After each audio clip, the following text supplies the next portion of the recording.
Hello बच्चों, कैसे हैं आप सब। आज मैं आपको ज्योग्राफी का सेकंड चैप्टर पढ़ाऊंगी। ओके।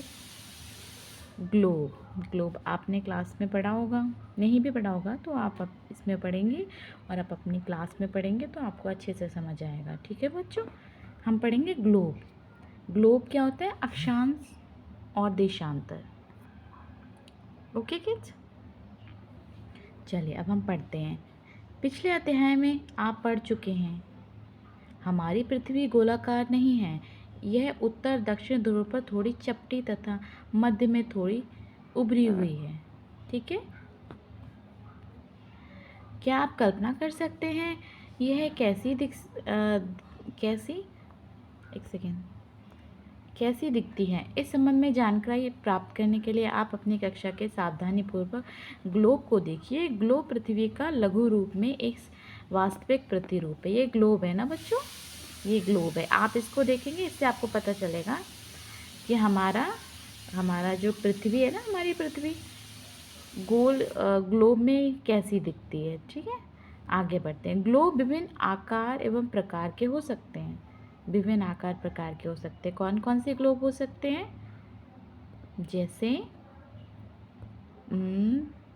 एक सेकेंड, बड़ा ग्लोब, ठीक है, जो आसानी से एक स्थान से दूसरे स्थान पर नहीं ले जा सकते। ठीक है, बड़े ग्लोब को तो हम नहीं ले जा सकते ना। पॉकेट में रखने योग्य ग्लोब, योग्य छोटे ग्लोब। ठीक है, गुब्बारे जैसे ग्लोब जिनमें हवा नहीं भरी जा सकती। गुब्बारे जैसे ग्लोब जिनमें हवा भरी जा सकती है। ठीक है, सॉरी। ओके किड्स, नेक्स्ट, वह आसानी से एक स्थान से दूसरे स्थान ले जा सकते हैं। ग्लोब स्थिर नहीं होते। ठीक है, ग्लोब स्थिर नहीं होते। ग्लोब घूमता रहता है, हमारी जैसे हमारी पृथ्वी है ना, इसे इसी प्रकार घुमाया जा सकता है जैसे कुम्हार का पहिया या लट्टू घूमता है ना। ग्लोब पर देशों, महाद्वीपों तथा महासागरों को उनके सही आकार में दिखाया जाता है। पृथ्वी के समान किसी गोले पर किसी बिंदु की स्थिति का वर्णन करना कठिन है। पृथ्वी के समान किसी गोले पर किसी बिंदु की स्थिति का वर्णन करना कठिन होता है। अब प्रश्न यह उठता है कि इस पर किसी स्थान की स्थिति कैसे बताई जा सकती है। इसके लिए हमें कुछ बिंदुओं और रेखाओं के संदर्भ की आवश्यकता होती है।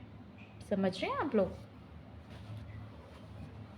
आप देखेंगे कि एक सुई ग्लोब में झुकी हुई अवस्था में स्थित होती है जिसे अक्ष कहा जाता है। ठीक है, आपने एक सुई देखी होगी, सुई टाइप की होती है ना जो झुकी होती है ग्लोब में हमारे। ये ग्लोब है ना, ये रहा ना, देखिए ये ना, ये देखिए ये है ना, ये इस ऐसे लगी हुई है। इससे पता चल रहा है कि हमारी पृथ्वी का ग्लोब है ना, ये ऐसे झुका हुआ है। और हमारे जो इसको ना हम इस जो स्टिक लगी हुई है ना, इसके थ्रू हम ऐसे घुमा सकते हैं। हम उससे देख सकते हैं कि कहाँ पर हमारे जो कॉन्टिनेंट है ना, कहाँ पे हमारा ऑस्ट्रेलिया है, कहाँ पे हमारा ऑस्ट्रेलिया है, कहाँ पे अमेरिका है, ये सब हम इसको घुमाकर देख सकते हैं। ओके किड्स, चलो आगे चलते हैं। ठीक है, नेक्स्ट हम क्या पढ़ रहे थे? ग्लोब पर देशों, महाद्वीपों। ग्लोब पर हम क्या क्या देखते हैं? ग्लोब पर हम देश देखते हैं, महाद्वीप देखते हैं, महासागरों को उनकी सही आकार में दिखाया जा सकता है। ग्लोब पृथ्वी के समान किसी गोले पर किसी बिंदु की स्थिति का वर्णन करना कठिन है।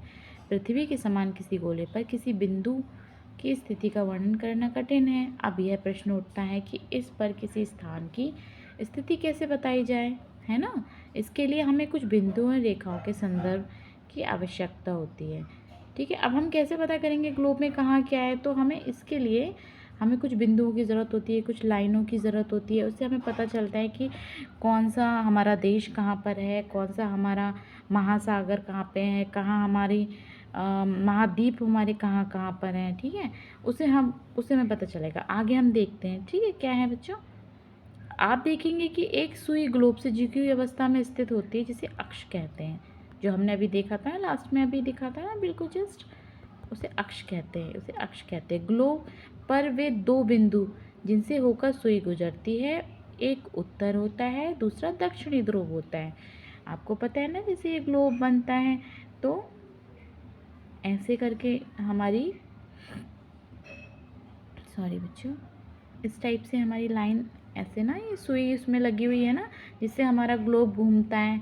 तो ये हमारा उत्तरी ध्रुव हो गया, ये हमारा उत्तरी ध्रुव है बच्चों। वेट, ठीक है बच्चों, एक मिनट, थोड़ा डिस्टर्बेंस हो रहा है आपको। ये हमारा उत्तरी ध्रुव है और ये हमारा दक्षिणी ध्रुव है। ठीक है बच्चों, आगे चलते हैं। ग्लोब, एक मिनट इसको हटा देते हैं। ओके, ग्लोब को इस सुई के चारों ओर पृथ्वी की भांति पश्चिम से पूरब की ओर घुमाया जाता है। लेकिन याद रखें, इन दोनों में एक अंतर है। पृथ्वी पर वास्तव में ऐसी कोई सुई नहीं है, यह अपने अक्ष पर चारों ओर घूमती है, जो एक काल्पनिक रेखा है। अब जो सुई है, जो लाइनिंग आएंगी, ये सब आर्टिफिशियल है, सब काल्पनिक है, कुछ भी रियल नहीं है ये। ठीक है, लेकिन बस हमें पता लगाने के लिए कि हमारी पृथ्वी में कहाँ क्या है, इस वजह से उस ग्लोब में वो जो सुई लगा रखी है ना, उससे घुमाकर हम देख सकते हैं कौन सा कॉन्टिनेंट कहाँ पे है, कहाँ हमारा महासागर है, कहाँ कौन सा देश किस जगह है। ठीक है, इसी तरीके से एक काल्पनिक रेखा भी ग्लोब को दो बराबर भागों में बांटती है। ठीक है, आगे हम देखते हैं। अच्छा, हम क्या पढ़े थे, एक अन्य, ओके, अन्य मतलब एक और रेखा है जो काटती है। जैसे ये हमारी पृथ्वी है, तो एक अन्य काल्पनिक रेखा भी ग्लोब को दो बराबर भागों में काटती है। एक काल्पनिक रेखा है ऐसे बीच में काटती है। ठीक है, उसको हम क्या बोलेंगे, इसे विषुवत वृत्त कहते हैं। क्या बोलते हैं उसको हम, विषुवत वृत्त कहते हैं इसको। देखो अभी हमने देखा था ना जस्ट, इसको विषुवत वृत्त कहते हैं। किसको कहते हैं विषुवत वृत्त, ये जो हमने लाइन खींची थी ये वाली ना, इसको विषुवत वृत्त कहते हैं, बीच वाली। ये पता है हमारी पृथ्वी को दो भागों में बांट देती है, डिवाइड कर देती है दो भागों में। ठीक है, इसको इरेज करते हैं। पृथ्वी के उत्तर में स्थित आधे भाग को उत्तरी गोलार्ध तथा दक्षिण वाले आधे भाग को दक्षिणी गोलार्ध कहते हैं। ये दोनों बराबर के आधे भाग होते हैं। ठीक है, इस प्रकार विषुवत वृत्त पृथ्वी पर एक काल्पनिक वृत्त बनाती है। बताया था ना, ये ऐसे विषुवत, ये काल्पनिक वृत्त है ये। तो एक ये वृत्त हो गया, एक ये हो गया, आधा आधा हो गया नहीं है। तो ये जो लाइन है काल्पनिक है, लेकिन ये आधा आधा कर देती है काल्पनिक रूप से, रियल में नहीं। ये हमें पढ़ने के लिए बताया गया है। ठीक है, विषुवत वृत्त पृथ्वी पर एक काल्पनिक वृत्त बनाती है एवं ये पृथ्वी पर विभिन्न स्थानों की स्थिति बताने का सबसे महत्वपूर्ण संदर्भ बिंदु है। अब ये इसी से हम पता है सारी स्थिति पता करेंगे। जैसे यहाँ पे अमेरिका है हमारा, यहाँ पे ये हमारा एशिया था, इधर पे एशिया है सॉरी, फिर यहाँ पर ऑस्ट्रेलिया है। तो इससे हम देखेंगे, इस लाइन से जो विषुवत रेखा है ना, इससे देखेंगे कि ये हमारा जो और ऊपर लाइन खींचेगी, इससे हम पता करेंगे कि हमारा ऑस्ट्रेलिया कितने अक्षांश पे है, देशांतर पे है, ये कितना अक्षांश और देशांतर पे है, ये हम पता करेंगे इससे। ठीक है बच्चों, नेक्स्ट क्या था, ये दोनों बराबर के आधे भाग होते हैं। ये दोनों बराबर के आधे भाग, सॉरी बार बार आ जाता है, ये दोनों बराबर के आधे भाग। इस प्रकार विषुवत वृत्त पृथ्वी पर एक काल्पनिक वृत्त बनाती है एवं यह पृथ्वी पर विभिन्न स्थानों की स्थिति बताने का सबसे महत्वपूर्ण संदर्भ बिंदु है।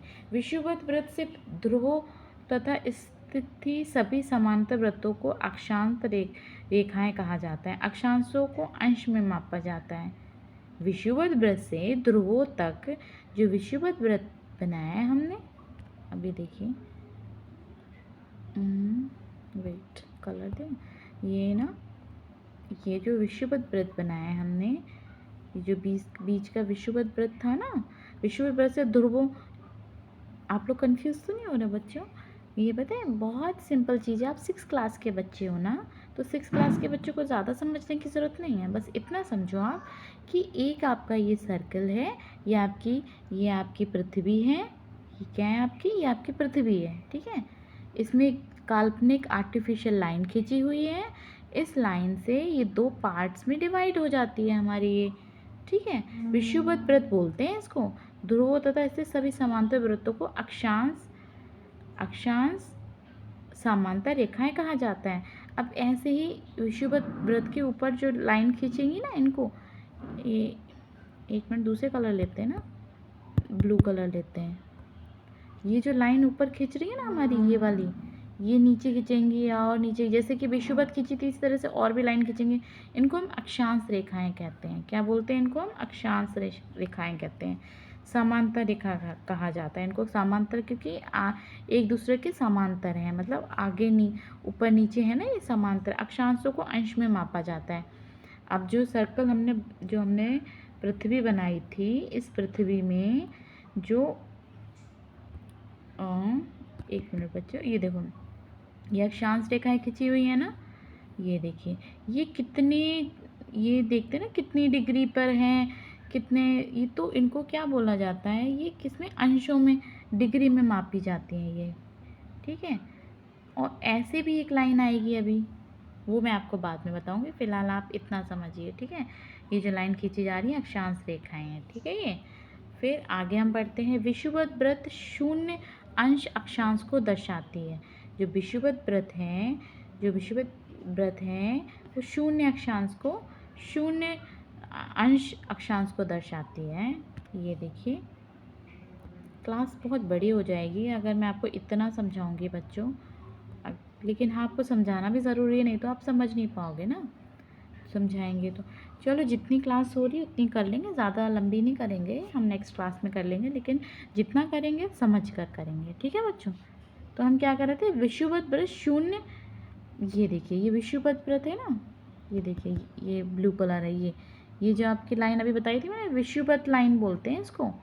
ठीक है, विषुवत वृत्त शून्य अंश अक्षांश को दर्शाती है। ये कौन सा अंश है?